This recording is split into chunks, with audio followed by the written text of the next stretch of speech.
नमस्कार विद्यार्थी मित्रों, कक्षा 10वीं पाठ 6वां जनसंख्या, ये अपना दूसरा वीडियो पीरियड है। हम भारत और ब्राज़ील जनसंख्या संबंधी तुलनात्मक अध्ययन करेंगे। इस दूसरे वीडियो में हम तुलनात्मक जो जनसंख्या का घटक है उसकी चर्चा करने वाले हैं।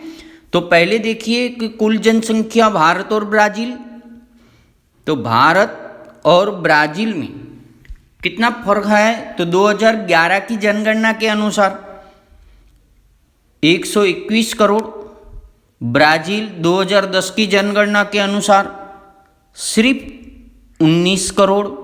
जनसंख्या की दृष्टि से विश्व में स्थान भारत का दूसरा, ब्राज़ील का 5वां।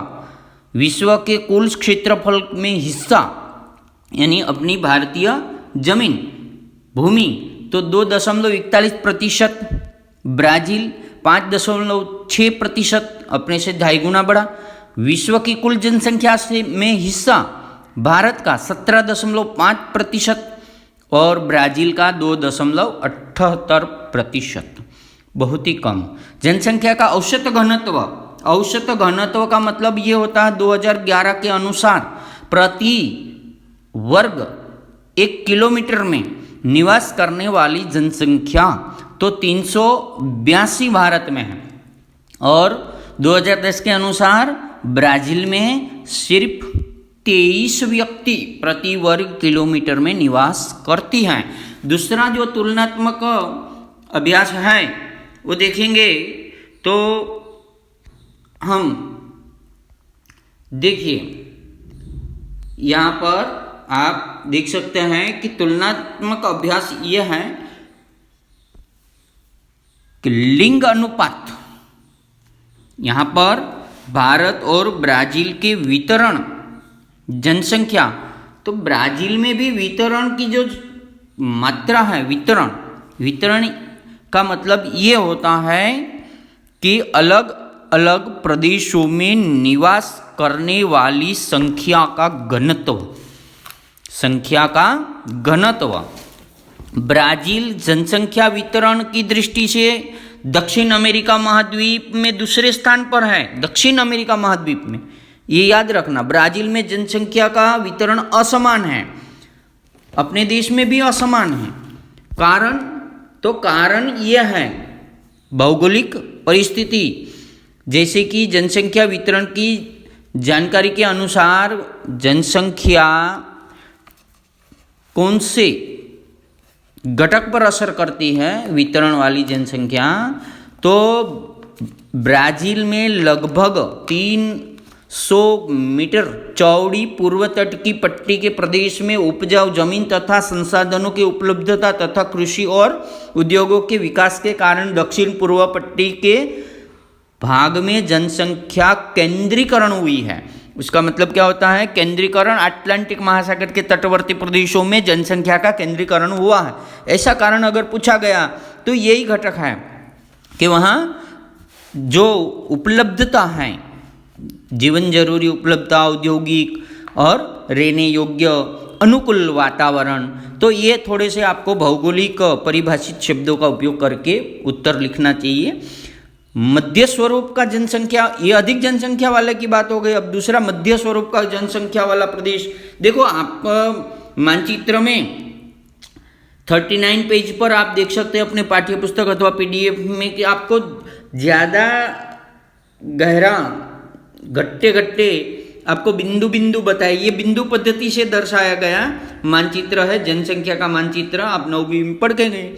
तो ब्राज़ील की जो उच्च भूमि है वहाँ का घनत्व का मध्यम है, उच्च भूमि। आपको मालूम है ब्राज़ील उच्च भूमि, गुयाना उच्च भूमि है ना, तटवर्ती प्रदेश, अमेज़न नदी का प्रदेश, ये आपने प्राकृतिक प्रदेश में ये सब देखा। इसीलिए मैं पहले बोला था ना आपको कि भाई आप ये समझ में आएंगे तो आपको इसके बाद वाला पार्ट समझ में आएगा और आगे के पार्ट सब समझ में आ जाते हैं। इसीलिए ये प्राकृतिक प्रदेशों की बात सभी जगह आएगी। अभी देखो यहाँ पर ऐसा आया कि ब्राज़ील की उच्च भूमि ब्राज़ील की उच्च भूमि आपको मालूम ही होना चाहिए कि दक्षिण की तरफ और समुद्र तट के बाद आती है, तो वहाँ जनसंख्या मध्यम है। कम जनसंख्या वाला प्रदेश कौन सा रहेगा, तो वो तो सामान्य आपको मालूम ही हो जाता है कि ब्राज़ील का मध्य तथा पश्चिम वाला भाग, क्योंकि मध्य भाग जो है ऊपर वाला, वहाँ पर ब्राज़ील का मैदान है, तो ब्राज़ील के मैदान में जनसंख्या कम है और पश्चिम में दलदल प्रदेश है। तो पश्चिम में भी आपको माटो ग्रासो डो सुल और रियो ग्रांडे डो सुल और ऐसे अनेक भाग है, पराना, तो ये भागों में थोड़ा सा कम जनसंख्या वाला भाग देखा जाता है। जनसंख्या का विरल वितरण एकदम कम, विरल वितरण का मतलब क्या होता है, कम जनसंख्या वाला प्रदेश। आप सूची में भी देख सकते हैं जनसंख्या कम कहाँ है, पीला भाग है, घट्टा है, गहरा भाग है, तो ये सभी बातें आप देख सकते हैं। आप देखिए, प्रतिकूल विरल जनसंख्या यानी कम जनसंख्या, प्रतिकूल जलवायु, अधिक वर्षा, दुर्गमता तथा घने वनों के कारण अमेज़न घाटी के जनसंख्या का विरल वितरण है। ये खास बात है परीक्षा में, जब वो 4 मार्च का आखिरी प्रश्न 7वां जो पूछा जाता है ना, उसमें ये बहुत ही महत्व की भूमिका निभाएगा, ये अपना प्रश्न है।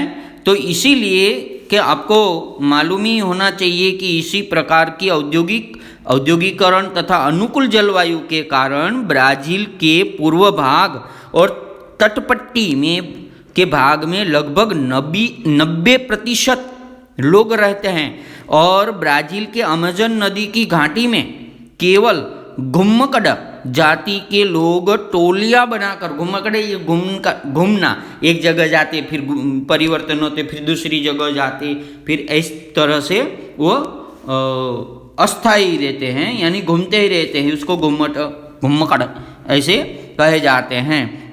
तो इसी प्रकार से ब्राज़ील और भारत की जनसंख्या वितरण की बात हमने इस वीडियो में देखी। अब अगले वीडियो में हम जनसंख्या की संरचना देखेंगे, और मैं आपको इस पाठ का ऑडियो क्लिप आपको 15-20 मिनट के देता, उसमें बिल्कुल स्पष्टता हो जाएगी, और बाद में गूगल टेस्ट फॉर्म देता, और आप गूगल टेस्ट फॉर्म सबमिट करिए।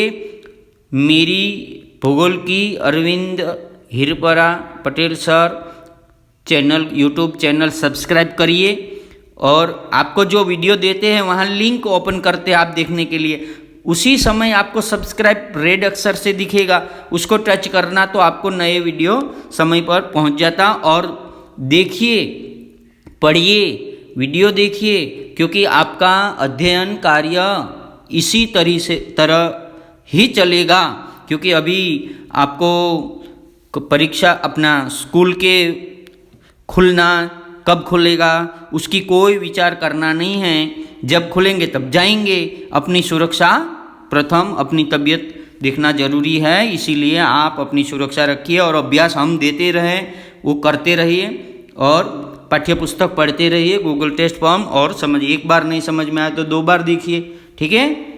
आपका धन्यवाद, आपका ख्याल रखिएगा बच्चों।